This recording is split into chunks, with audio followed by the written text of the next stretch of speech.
რუსეთმა საქართველოსთან სავიზო პოლიტიკის გადახედვა დაიწყო. ჩრდილოელი მეზობელი ჩაკეტილი საზღვრის გადაკვეთის უფლებას საქართველოში რეგისტრებულ სახმელეთო გადამზიდავებს აძლევს. შესაბამისი დოკუმენტაციის მიღება უკვე დაიწყო ეკონომიკის სამინისტრომ. საჭირო პროცედურებისა და გადამზიდავთა მოლოდინების შესახებ რატი ხვისტანი ისაუბრებს. 13 იანვარ 12 საათზე შესრულდება როისი თბილისი მოსკოვი. 8 წლიანი პაუზის შემდეგ ქართველი გადამზიდები რუსეთის ტერიტორიაზე შესასვლელად ემზადებიან. განცხადებების მიღება უკვე დაწყებულია. ამ ინფორმაციის გავრცელებიდან რამდენიმე საათში ტრანსპორტის სააგენტოს უკვე რამდენიმე ათეულმა მსურველმა მიმართა. რუსეთის ვიზის მიღების მსურველმა მძღოლებმა განცხადებების ფორმა სწორედ სახმელეთო ტრანსპორტის სააგენტოს ოფიციალურ ვებგვერდზე უნდა შეავსონ.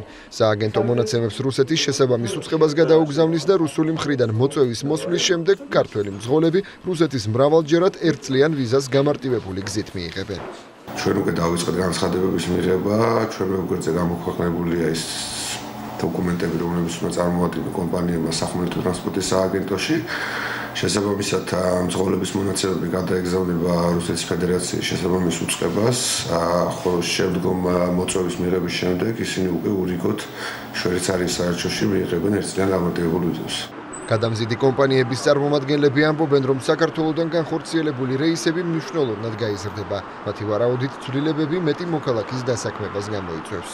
განზიდვები არსებობდა, მაგრამ ის იყო ძალიან მცირე.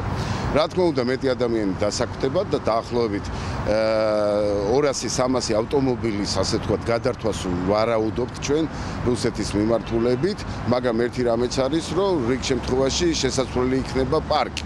ტვირთის გადამზიდების გარდა გამარტივებული წესით რუსეთის ვიზის მიღებას მგზავრების გადაყვანის მსურველი მძღოლებიც მიიღებენ. სამგზავრო გადაზიდვების ასოციაციაში კონკრეტულ ციფრებსაც ასახელებენ, რომელსაც საქართველოს სატრანსპორტო მიმოსვლის აღდგენის შემდეგ მიიღებს.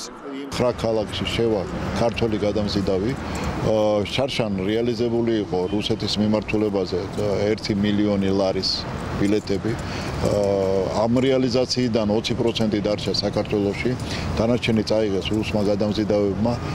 ჩვენ იმედი გვაქვს, რომ გზავნაკადიც გაიზრდება და შემოსავლებით ქართულ მხარეს დარჩება დაახლოებით მინიმუმ 9 მილიონი ლარი.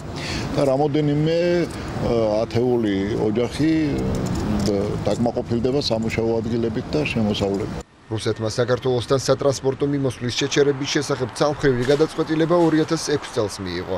ამ შეზღუდვის მოხსნა რუსეთის საგარეო უწყებამ მოლაპარაკებების შემდეგ გასული წლის 27 დეკემბერს გადაწყვიტა.